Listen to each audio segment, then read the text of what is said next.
The cozy genre has dominated media in recent years. This realization hit me when I was browsing the Japanese literature section in a bookstore. I feel like I've read a lot of books that kind of have this similar setup of having 7 different people experience like a magical something. There was just an abundance of Japanese cozy and slice-of-life literature. I am a sucker for cat books. New book.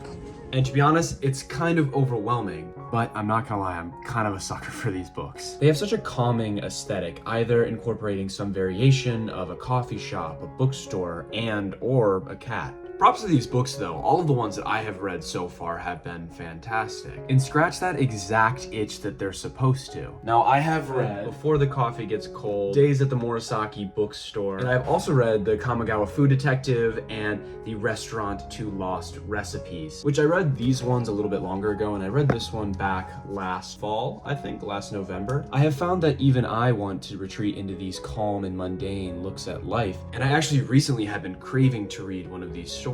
So the question I'm pondering today is, why are these books so captivating and have such a strong draw? And in all honesty, I just wanted to talk about my addiction to the cozy genre.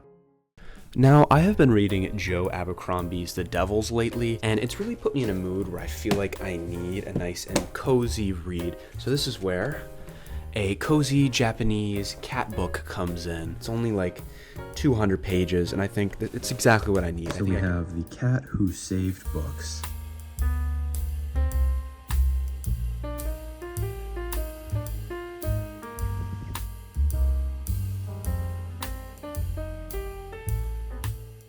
This book actually starts off pretty sad. I just woke up a couple of minutes ago and started reading again, and it starts off with Rintaro, our main character's grandfather. He actually passes away and leaves him with his secondhand bookstore. Now, Rintaro has a lot of good memories there. He's kind of more quiet and less outgoing in school, but now he's kind of faced with having to sell the bookstore because he can't afford to stay there because he's leaving to go live with his aunt. Yeah, now he gets met by this cat who's taking him on these little magical adventures to basically, I guess, save books.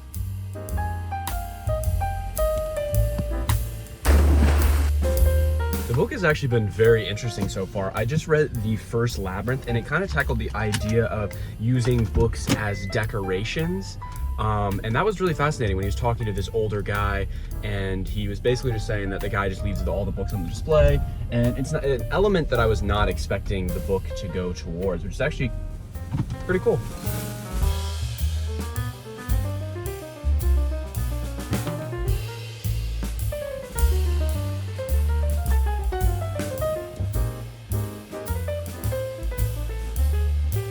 I just finished the second Labyrinth, and wow, that was a fascinating chapter. This book is actually quite deep when it comes to the ideas of reading in books.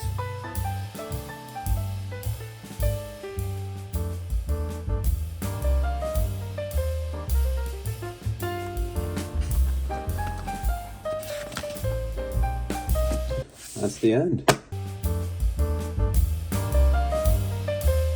I just now finished The Cat Who Saved Books, and oh wow, it was a heartwarming experience. It's about a young boy who holds on to the connection with his grandfather through the idea of books and keeping this bookstore alive. The story is about finding courage and finding connection with others. And the writer brought up a lot of interesting ideas. He talks about a corporate man who only cares about selling books and sees them as an expendable commodity. He also writes about a scientist who is trying to streamline the act of reading by making it quicker and basically creating synopsis of it. And the book actually ends on a very sweet note where our main character Rintaro actually gains a very strong connection with Sayo. And it was very sweet. I've noticed this urge for cozy media, not just in literature, but also in video games. With games like Stardew Valley and Animal Crossing. A lot of video games are high stakes, so sometimes it's nice just to sit down and relax and enjoy. You want a story that's simple and tangible. And cozy books fill this same void. Cozy Japanese books, often characterized by the slice-of-life narrative, gentle storytelling, and focus on everyday life, have gained popularity for offering a sense of comfort comfort and escapism. And this resonates with a broader cultural trend, seeking solace in media that emphasizes solitude and the beauty of an ordinary moment. There's a unique writing style between all of these authors. They imbue everyday topics with an ethereal quality, which further contributes to the relaxing and comforting quality of the reading experiences in these books. And at least in Before the Coffee Gets Cold and The Cat Who Saved Books, there's very strong elements of fantasy as well. But I think the main thing is why people have been leaning towards cozy media is sometimes you just need to escape. Life is hard enough sometimes, and you feel like you need something simple without it being too far-fetched and feeling like a children's show. But there are other genres like sci-fi, which is great and one of my favorite genres, but books of the past talked about ideas of AI taking over and collapse. A lot of these ideas are actually becoming reality. It's not as fun to think about technology and how it's affecting everyone's everyday life. That's why fantasy recently has had this boom in popularity, because people want to escape into these far and distant worlds. Now, distant, far-off lands are great, but sometimes it's nice to believe in something beautiful and of this time. There's this power in the simple. There's almost peace in it. And maybe right now, that's the kind of escape we need most.